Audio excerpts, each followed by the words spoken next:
Hello, everyone, and welcome to a brand new episode of the Sports Insight with your host, Alamdar Khan. And yes, as you all know, we definitely give you information with regards to sports from all across the globe.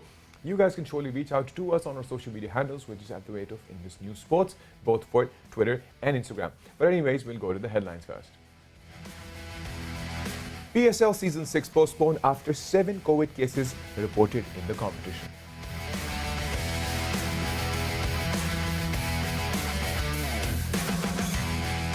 Yes, England versus India, 4th test, day 1 starts. England won the toss and opted to bat.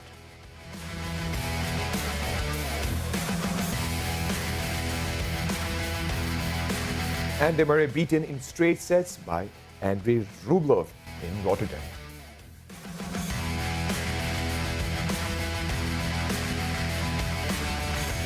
And it's from the world of NBA, Brooklyn Nets beat Houston Rockets 132-114 on Wednesday.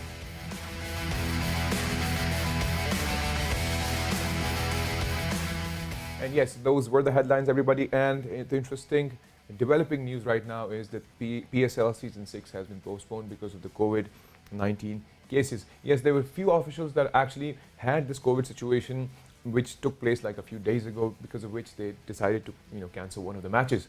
But with slowly and gradually, the matches were still on even till last night. But overnight, things got really technically hard for the PCB because they wanted to ensure the safety of the players. But right now, the news is that the number has actually increased to a point of having literally 7+ officials, which includes the players as well, and obviously a few officials that are associated to the teams. But anyways, to discuss this matter, we have with us Adnan Qureshi. Adnan, thank you for joining in. Hey Alamdar, how are you? I am for well. having me. Pleasure. Adnan, obviously this is not the first time the PSL has actually come up to a point of putting an end or a full stop because of this COVID-19 situation. The players did go through their bio bubble situation. They were trying to keep it cool, tried to keep it contained. Most of the interactions were not allowed for the players to interact with different people. But unfortunately, right now the situation is very difficult to a point of postponed situation. So how do you see this major development with regards to PSL? Yeah, I think it's very unfortunate. I'm very saddened by the situation, but I think they have no choice at the moment. 6 or 7 players, I think, almost have now contracted the COVID virus. Right.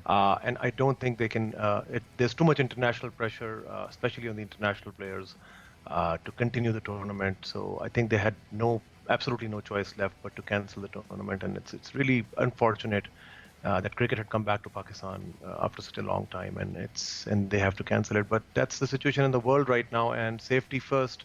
So I feel the Pakistan board did the right thing, because if this got any worse, this would have caused a lot of bad name for the country and the entire PSL. So I think it's a good decision, and hopefully it can be resolved soon, and the tournament will continue after the players have got better and the COVID situation is in a better situation.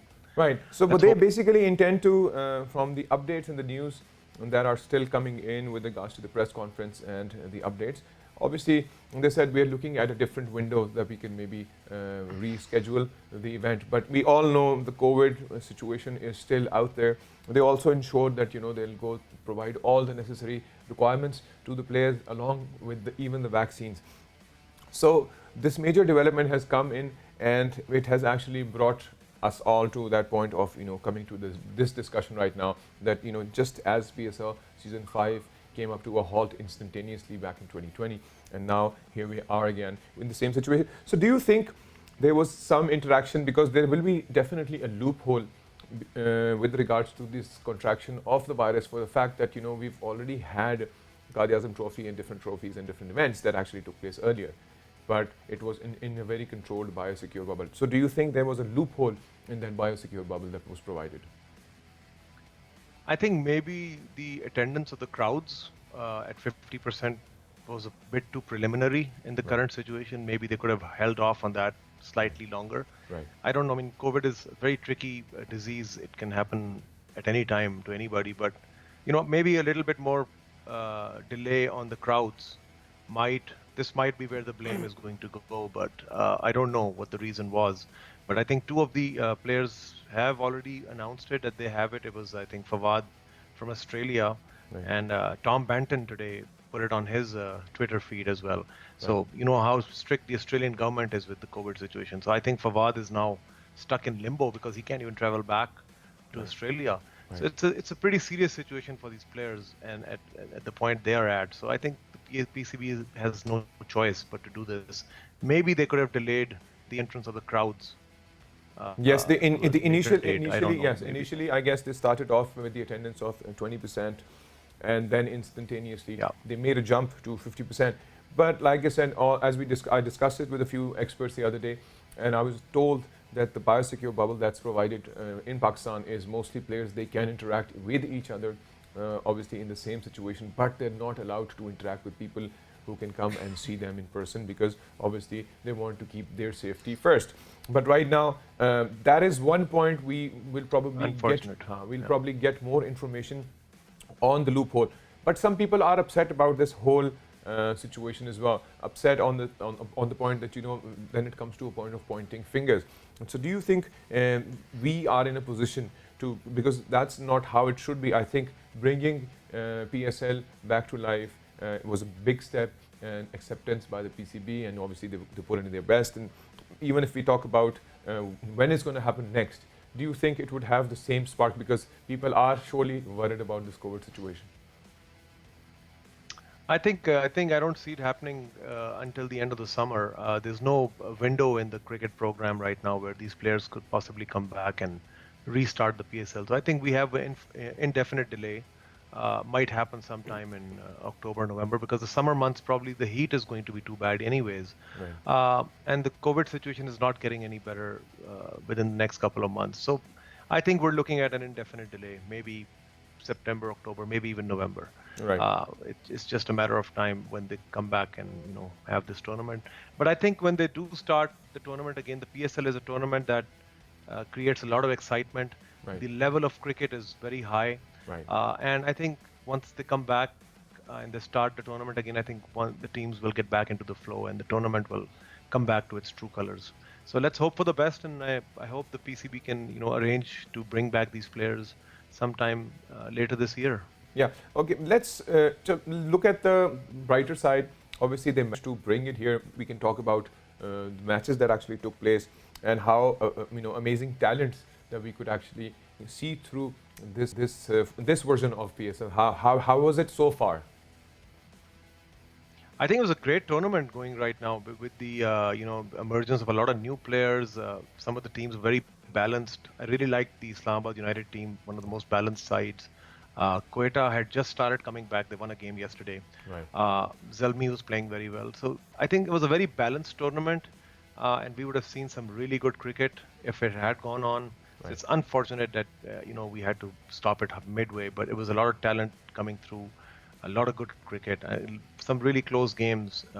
I was thoroughly enjoying the tournament. Yes, let's talk about It's very yesterday's game. unfortunate. Obviously, as you mentioned, Quetta just came back to life, and we're working that what exactly is up with their performance. But I think they managed to come up to that point, and they broke that cycle, which was all the teams that were chasing were winning. Yeah. What do you think about that?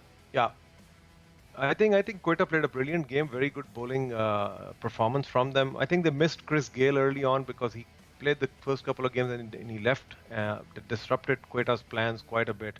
Right. And I feel there's a slight problem in the Quetta batting order.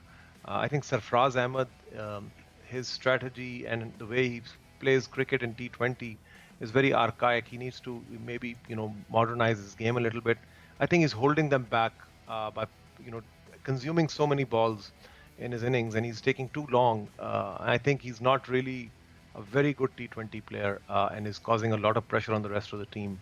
So maybe they need to look at the captaincy and they need to reassess some of those things. But I think Quetta was a very good team. They've got some really good players in their side, and as it was evident from the performance yesterday, they came back very strong and won this game. If Chris Gale was in this team, maybe it would have been a different side at the top of the order with him and his fireworks. But losing him early on also could have affected their performance. So let's hope that they come back. I've always liked Quetta as a Right. team. But even let's think about it this way: that we just got in the news that David Miller flew into Pakistan like 2 days ago on the 2nd of March, and on the 4th the obviously it's going to be cancelled now. So it is going to be a very upsetting situation for all the fans out there, for those who've been following the match, obviously because of this whole COVID situation. And I think it's not only cricket that it has affected almost every household, I mean, like in the region, in fact in the world. Yeah, it's a terrible disease. I mean, it's just a terrible situation all over the world. I mean, the tennis tournament in Australia, the Australian Open was affected. A lot of soccer matches are being affected. So I think it's affected the world as a whole. I mean, so hopefully, praying to God that this situation gets better, the vaccine comes through, and we can return to a normal life and enjoy cricket in Pakistan, where we're so crazy about the game.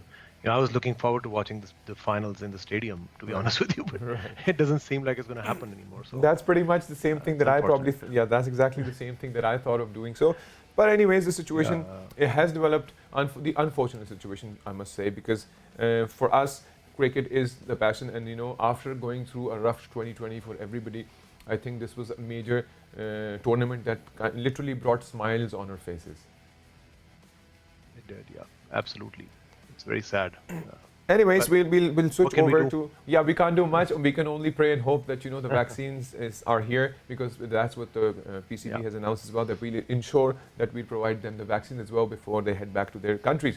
So let's talk about another tournament, and that is happening, obviously, England versus India, their third test. In fact, the fourth test. It's the third fourth one, this one's the fourth, yes. We've seen the 3 tests, and obviously India surely leading the way. But what do you see right now? How do you see the stats of England and India in the current test? I think, Kalamdar, England is out of their league in India. It's just they're not prepared to play on these pitches. They don't have the technique to play on spinning wickets at all. And India is just, killing them with these spinning wickets. So this fourth test, as you can see today, England batting crumbled again. I mean, 200 runs is not par with a test match score in the first innings, and India has a very good batting side, so they're going to pile on about 350, 300 runs unless they collapse by some miracle, because the England spin attack is not as strong as the Indian spin attack. And the previous test they made a big mistake by playing 3 fast bowlers in the test match, and that really hurt them. I hope they've selected a better side today, but Leach is the only spinner I see in the England side, as compared to 3 genuine spinners in the Indian side, Ashwin and Sundar, and they have a third spinner as well. Akshar Patel, the left arm spinner. So there's 3 very, very high quality spinners that are, completely destroying England on these turning tracks. And I don't think England is prepared for this challenge. But even if you talk, they won the first test. Yes, but even in the last test, if you remember, it was out of surprise that England just could not cross that threshold number, because their figures were actually the ones we usually see in a T20. You see, on these subcontinent pitches, what you need to do is need to use your feet to play these spinners. They need to come out of the crease and play the spinner while the ball is pitching. But what they're doing is they're standing in their crease and they're trying to play the sweep shot, which completely is the wrong shot for this kind of cricket. They need to either play, advance down the wicket and play the ball before it turns, or they need to stay back in their wicket and wait for the ball to do what it's doing and then play late. But they're doing neither of these 2 things. And what they're doing is they're trying to play like they're playing on English pitches, like they're trying to drive standing in their crease, and that is killing them, because the ball, they don't know what's going to happen. The left arm spinner in the previous test kept bowling them the ball that kept coming straight into the batsman, and the right hand batsmen were getting LBWs on every delivery that they were playing almost. So they can't play this sweep shot that they keep trying. They have to try to change the trajectory of the ball. They have to come out of their crease, come out of their comfort zone. They're not prepared to do it. I don't see these England batsmen in that frame of mind. Anyways, Adnan, thank you very much for being a part of the show, discussing the PSL perspective and obviously England versus India. Anyways, this was the basic updates with regards to cricket. We'll definitely come back after the break to discuss more on Sports Insight. See you guys after the break.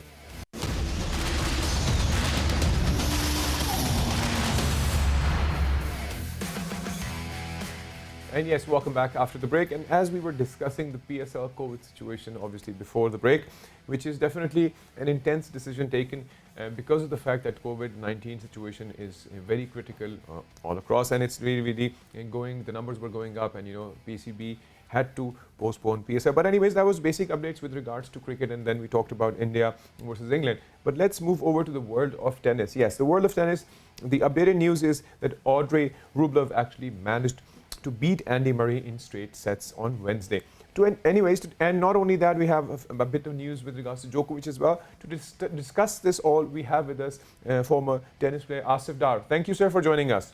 So we talk about Andrei Rublev actually managing to beat Andy Murray in the straight sets on Wednesday. Not to forget that, it was a very straight victory while Andy Murray actually went through his tough time anyways. So what do you have to say, Asif Dar, with regards to the situation of Andy Murray being defeated by Audrey Rublev?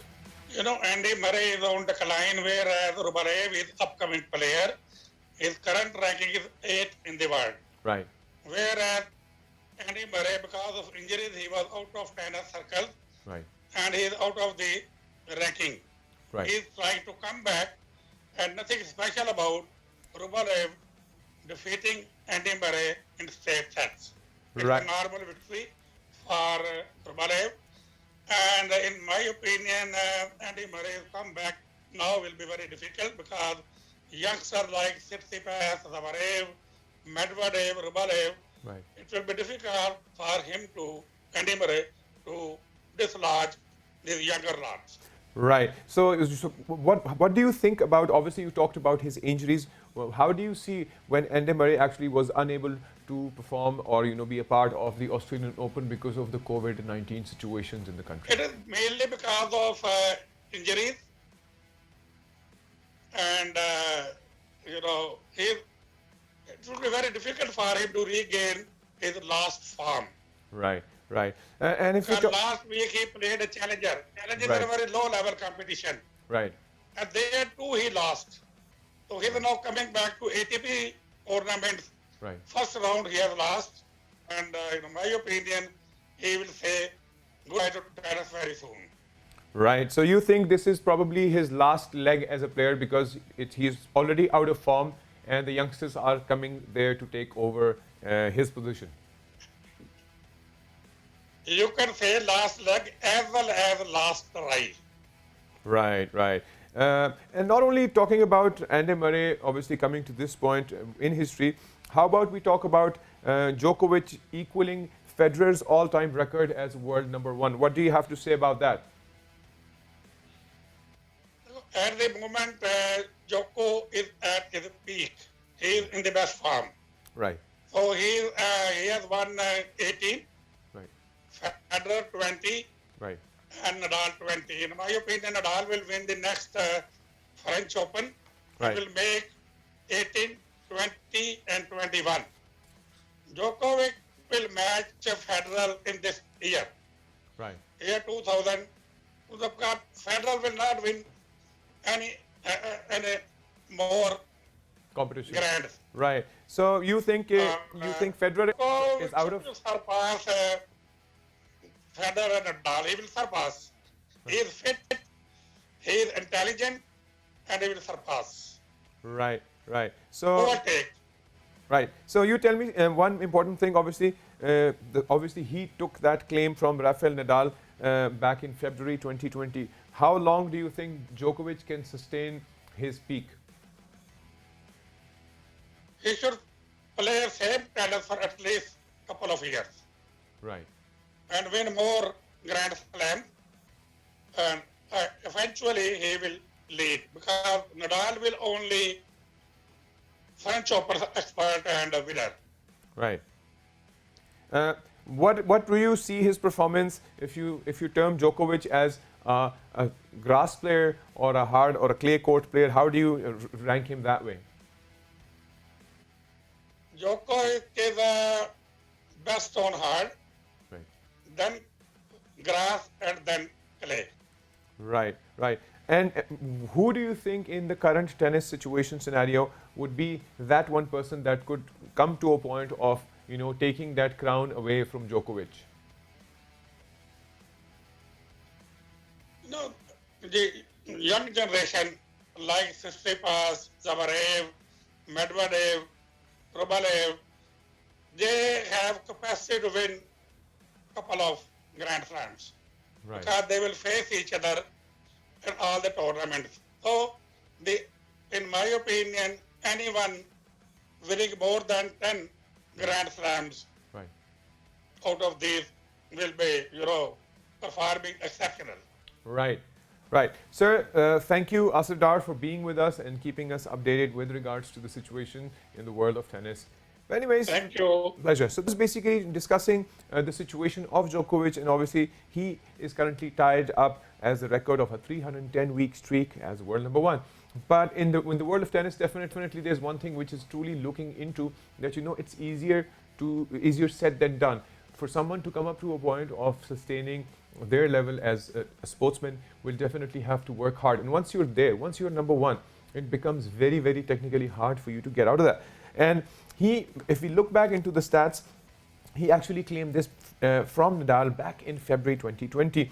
But then came obviously the Australian Open. And with regards to the Australian Open, it became very technical, not only for him. A lot of players actually went through this COVID-19 protocol situation, and it became very, very furious and frustrating.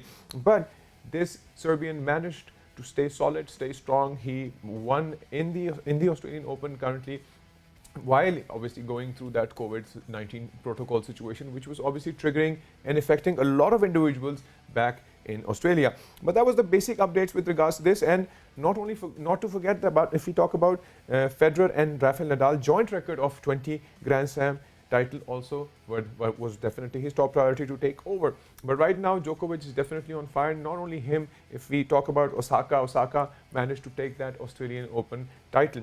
Anyways, this was from the world of tennis, and we will surely switch over to the world of NBA. Yes, we're going to talk more about NBA because James Harden actually has his triple-double in Houston return. Obviously, what really happened was they managed to win, which was 132 to 114. Obviously, this was against the Rockets. Not to forget that, if we look back, James Harden, he actually once was a part of the opposite team. But yes, he actually managed to take that pride in scoring for the team and letting the team win. And we've definitely looked into not only this, we've also discussed the all-star perspective of the upcoming NBA world, and we surely look forward for interesting updates and developments with regards to that. Anyways, guys, so this was the major updates with regards to sports world for you guys. But very importantly, before I go, the sad part that we definitely discussed as the headline of the show was definitely Pakistan Super League Season 6 coming up to an end, which surely was a very heartbreaking situation. But then we surely have to take care of ourselves and our loved ones. And I'm sure PCB is taking all equal situation challenges to ensure that, this COVID-19 situation is taken care of. And once they'll be taken care of, it is definitely said that they're looking forward to having this competition again. But the irony is, or the situation is, everything is going to be really, really tied up because the virus is out there, and we still just don't know how exactly we'll be, see the world as it is, because it actually happened back in 2020, and now it's 2021. But anyways, we still hope and pray all the players go safely to their houses, back to themselves, and they get their vaccines done, because PCB has also mentioned that they'll ensure that they provide all the vaccines. But anyways, these were the major updates from the world of sports. You guys can surely reach out to us on our social media handle, which is @Indus News Sports, both on Twitter and Instagram. Till then, take good care of yourself, and bye-bye.